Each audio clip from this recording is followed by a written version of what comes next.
ನಮಸ್ಕಾರ ವೀಕ್ಷಕರೇ, ಈ ಒಂದು ಪತ್ರವನ್ನು ನೀವು ಸಲ್ಲಿಸಲಿಲ್ಲಪ್ಪ ಅಂದರೆ ನಿಮಗೆ ಗೃಹಲಕ್ಷ್ಮಿ ಯೋಜನೆಯ 11 ಮತ್ತು 12ನೇ ಕಂತು ಅಷ್ಟೇ ಅಲ್ಲ, ಮುಂಬರುವಂತಹ ಯಾವುದೇ ಕಂತುಗಳು ಕೂಡ ನಿಮ್ಮ ಖಾತೆಗೆ ಜಮಾ ಆಗಲ್ಲ. ಇನ್ಮೇಲಿಂದ ಗೃಹಲಕ್ಷ್ಮಿನೇ ನೀವು ಮರ್ತು ಬಿಡಬೇಕಾಗತ್ತೆ.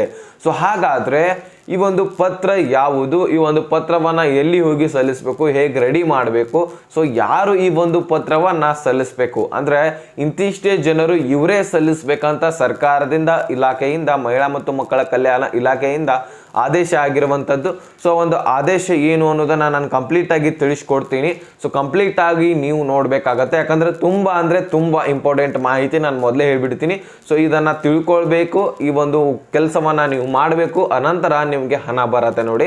ಈಗಾಗಲೇ ಹಲವಾರು ಒಂದು ಜಿಲ್ಲೆಗಳಲ್ಲಿರುವಂತಹ ಫಲಾನುಭವಿಗಳಿಗೆ ಅಮೌಂಟ್ ಜಮಾ ಆಗ್ತಾ ಇದೆ. ಇವು ನೀವು ನಂಬ್ತೀರಾ ಬಿಡ್ತಿರೋ ನಿಮಗೆ ಬಿಟ್ಟಿದ್ದು, ಯಾಕಂದರೆ ಸಾಕಷ್ಟು ಫಲಾನುಭವಿಗಳಿಗೆ ನೀವು ಜಮಾ ಆಗಿರುವಂತಹ ಕಮೆಂಟ್ಗಳು ಕೂಡ ನಿಮ್ಗೆ ತೋರಿಸಿದ್ದೀನಿ.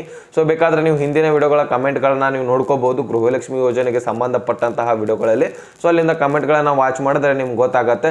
ಸಾಕಷ್ಟು ಜನರಿಗೆ ಬಂದಿಲ್ಲ, ಅವರು ಕೂಡ ಬಂದಿಲ್ಲ ಅಂತ ಹೇಳ್ತಾ ಇದ್ದಾರೆ. ಸಾಕಷ್ಟು ಜನ ಬಂದಿದೆ ಅಂತ ಹೇಳ್ತಾ ಇದ್ದಾರೆ. ಅಂದರೆ ಸಾಕಷ್ಟು ಸ್ವಲ್ಪ ಫಲಾನುಭವಿಗಳಿಗೆ ಹಣ ಜಮಾ ಮಾಡ್ತಾ ಹೋಗ್ತಾ ಇರುವಂಥದ್ದು.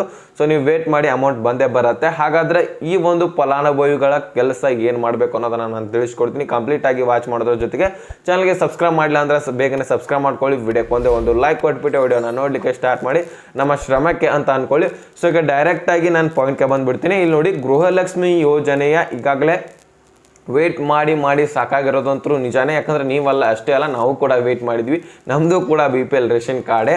ಹಾಗಾದರೆ ಈಗ ಗೃಹಲಕ್ಷ್ಮಿ ಯೋಜನೆಯ ಅಮೌಂಟ್ ಈಗಾಗಲೇ ಎಲ್ಲರ ಖಾತೆಗೆ ಜಮಾ ಆಗ್ತಾ ಇರುವಂಥದ್ದು. ಅಂದರೆ ಜಿಲ್ಲಾ ವೈಸು ಸ್ವಲ್ಪ ಕಂತುಗಳು ಸ್ವಲ್ಪ ಗ್ರಾಮದಲ್ಲಿರುವಂತಹ ಫಲಾನುಭವಿಗಳಿಗೆ ಅಮೌಂಟ್ ಜಮಾ ಆಗುತ್ತೆ.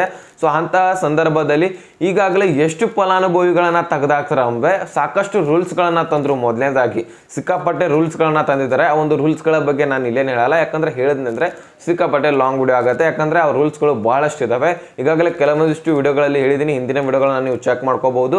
ನಿಮಗೂ ಕೂಡ ಬೋರ್ ಆಗುತ್ತೆ, ಬರೀ ಇದನ್ನೇ ರೂಲ್ಸ್ಗಳನ್ನು ಹೇಳ್ತಾರಂತ. ಅದಕ್ಕೋಸ್ಕರ ರೂಲ್ಸ್ಗಳನ್ನು ಅಲ್ಲಿ ಹೋಗಿ ಚೆಕ್ ಮಾಡ್ಕೋಬಹುದಾಗಿರುತ್ತೆ.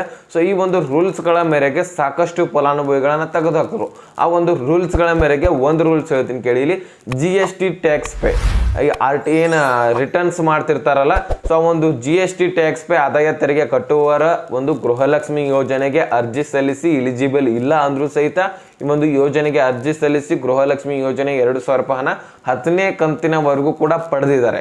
ಇನ್ಮೇಲಿಂದ ಇವರಿಗೆ ಕೊಡಬಾರ್ದಂತಾನೆ ಹೇಳಿ, ಇವರು ಎಲಿಜಿಬಲ್ ಇಲ್ಲ ಆದರೂ ಸಹಿತ ಅರ್ಜಿ ಸಲ್ಲಿಸಿದಾರ ಅಂತ ಹೇಳಿ ಈಗ ಸರ್ಕಾರ ಈ ಒಂದು ರೂಲ್ಸ್ ತಂದಿರುವಂಥದ್ದು. ಈ ಒಂದು ರೂಲ್ಸ್ನ ಮೇರೆಗೆ 1,78,000 ಫಲಾನುಭವಿಗಳ ಮಹಿಳೆಯರ ಗೃಹಲಕ್ಷ್ಮಿ ಯೋಜನೆಯಿಂದ ತೆಗೆದಾಕ್ತಾ ಇರುವಂಥದ್ದು. ಆ ಒಂದು ನಾವು GST ಟ್ಯಾಕ್ಸ್ ಪೇ ಹೇಗೆ ನಾವು ಕಟ್ತಾ ಇದ್ದೀವಿ ಅಂತ ಹೇಗೆ ಗೊತ್ತಾಗತ್ತೆ ಸರ್ಕಾರಕ್ಕೆ, ಮಹಿಳಾ ಮತ್ತು ಮಕ್ಕಳ ಕಲ್ಯಾಣ ಇಲಾಖೆಗೆ ಅಂತ ನೀವು ಕೇಳ್ಬೋದು. ಇದೊಂದು ಕ್ವಶನು.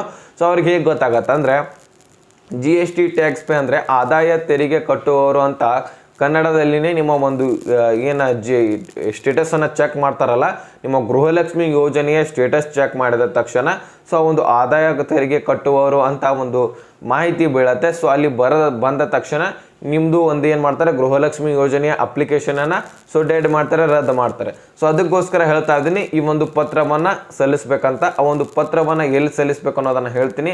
ಅದಕ್ಕಿಂತ ಮುಂಚೆ ಈ ಒಂದು ಏನು ಆದಾಯ ತೆರಿಗೆಯನ್ನು ಕಟ್ಟುವವರು ಅಂತ ಇಲ್ಲಿ ತೋರಿಸ್ತಾ ಇದೆ ಅಲ್ಲ, ಅದು ಯಾರಿಗೆ ತೋರಿಸ್ತಾ ಇದೆ ಅಂದರೆ ಕಟ್ಟುವವರಿಗೆ ಮಾತ್ರ ತೋರಿಸ್ತಾ ಇಲ್ಲ. ಇಲ್ಲಿ ಕಟ್ತಾ ಇಲ್ಲ ಕೆಲವೊಂದಿಷ್ಟು ಫಲಾನುಭವಿಗಳು, ಅವ್ರಿಗೂ ಕೂಡ ಈ ಒಂದು ಆದಾಯ ತೆರಿಗೆ ಕಟ್ಟುವವರು ಅಂತ ತೋರಿಸ್ತಾ ಇರುವಂಥದ್ದಂತೆ. ಅದಕ್ಕೋಸ್ಕರ ಅಂಥವರು ಏನು ಮಾಡಬೇಕು, ನಿಮ್ದು ಏನಾದರೂ ಮೆಸೇಜ್ ಬಂದರೆ ಆದಾಯ ತೆರಿಗೆ ಕಟ್ಟುವವರು ನಿಮ್ಮ ಒಂದು ಅಪ್ಲಿಕೇಶನ್ ರದ್ದಾಗಿದೆ ಗೃಹಲಕ್ಷ್ಮಿ ಯೋಜನೆದು, ಗೃಹಲಕ್ಷ್ಮಿ ಯೋಜನೆ ಕಡೆಯಿಂದ ಯಾವುದೇ ಒಂದು ರದ್ದು ಆಗಿರುವಂತಹ ಮೆಸೇಜ್ ಬಂದರೆ ನೀವೇನು ಮಾಡ್ಬೇಕು ಹೇಳಿ, ನಿಮ್ಮ ಸ್ಟೇಟಸ್ನಲ್ಲಿ ಆದಾಯ ತೆರಿಗೆ ಕಟ್ಟುವವರು ಅಂತ ಬಿದ್ದಿದೆ ಅಂತ ಅರ್ಥ. ನೀವೇನಾದರೂ ಆ ಒಂದು GST ಟ್ಯಾಕ್ಸ್ ಪೇ ಕಟ್ತಾ ಇಲ್ಲ ಆದರೂ ಸಹಿತ ನಿಮ್ಗೆ ಬಂದಿದೆ ಅಂತ ಆದರೆ ನೀವು ಈ ಒಂದು ದೃಢೀಕರಣ ಪತ್ರ ಅಂತ ಕರೀತಾರೆ. ಈ ಒಂದು ದೃಢೀಕರಣ ಪತ್ರವನ್ನು ನೀವೇ ರೆಡಿ ಮಾಡ್ಕೊಳ್ಳಿ. ನಾವು ಯಾವುದೇ ರೀತಿಯಾದಂತಹ GST ಟ್ಯಾಕ್ಸ್ ಪೇ ಮಾಡ್ತಾ ಇಲ್ಲ ಅಂತ ಹೇಳಿ ನೀವೇ ಪ್ರೂಫನ್ನು ಮಾಡಿಸ್ಕೊಂಡು ರೆಡಿ ಮಾಡಿಸ್ಕೊಂಡು ಸಿಗ್ನೇಚರ್ ಮಾಡಿಸ್ಕೊಂಡು ನಿಮ್ಮ ಒಂದು ಯಾರ ಮನೆಯಲ್ಲಿ ಮಹಿಳೆಯರು ಇರ್ತಾರಲ್ಲ ಮುಖ್ಯಸ್ಥರು, ಅವ್ರ ಹತ್ರ ಸಿಗ್ನೇಚರ್ ಮಾಡಿಸ್ಕೊಂಡು ನೀವೇನು ಮಾಡಬೇಕು, ನಿಮ್ಮ ಒಂದು ತಾಲೂಕಿನಲ್ಲಿರುವಂತಹ ಅಥವಾ ಜಿಲ್ಲೆಯಲ್ಲಿರುವಂತಹ ಮಹಿಳಾ ಮತ್ತು ಮಕ್ಕಳ ಕಲ್ಯಾಣ ಇಲಾಖೆಗೆ ಹೋಗಬೇಕಾಗತ್ತೆ. ಆ ಒಂದು ಇಲಾಖೆಗೆ ಹೋಗಿ ನೀವು ದೃಢೀಕರಣ ಪತ್ರವನ್ನು ಸಲ್ಲಿಸಬೇಕು. ಅಂದರೆ GST ಟ್ಯಾಕ್ಸ್ ಪೇ ಅಂತ ಬಂದಿರುವಂತಹ ಮೆಸೇಜ್ದಾರರಿಗೆ ಮಾತ್ರ, ಎಲ್ಲರೂ ಕೂಡ ಸಲ್ಲಿಸೋದಂತಹ ಅವಶ್ಯಕತೆ ಇಲ್ಲ. ಯಾರು ಕೂಡ ಸಲ್ಲಿಸ್ಲಿಕ್ಕೆ ಹೋಗಬೇಡಿ. GST ಟ್ಯಾಕ್ಸ್ ಪೇ ಅಂತ ನಿಮಗೆ ಮೆಸೇಜ್ ಬಂದಿದ್ರೆ, ಅಂದರೆ ಟ್ಯಾಕ್ಸ್ ಪೇ ಕಟ್ತಾ ಇದ್ರೆ ನಿಮ್ಗೆ ಒಂದು ರದ್ದಾಗಿದೆ ಅಂತ ಮೆಸೇಜ್ ಬಂದಿದೆ ಗೃಹಲಕ್ಷ್ಮಿ ಯೋಜನೆ ಕಡೆಯಿಂದ. ಸೊ ಅಂಥವರು ಮಾತ್ರ ದೃಢೀಕರಣ ಪತ್ರವನ್ನು ಸಲ್ಲಿಸಿ. ಉಳಿಕಿರುವಂಥವರು ನಮಗಿನ್ನ ಹಣ ಜಮಾ ಆಗಿಲ್ಲ, ನಾವು ಅಲ್ಲಿ ಹೋಗಿ ಕೊಡ್ತೀವಿ, ನಮಗೆ ಬೇಗನೆ ಜಮಾ ಆಗ್ತದೆ ಅಂತ ಅನ್ಕೊಂಡ್ರೆ ನಿಮ್ಗೆ ತಪ್ಪಾಗುತ್ತೆ. ಸೊ ಆ ರೀತಿ ಮಾಡ್ಲಿಕ್ಕೆ ಹೋಗಬೇಡಿ, ನಿಮ್ಗೆ ಅಮೌಂಟ್ ಜಮಾ ಆಗತ್ತೆ, ವೇಟ್ ಮಾಡಿ ಅಷ್ಟೇ.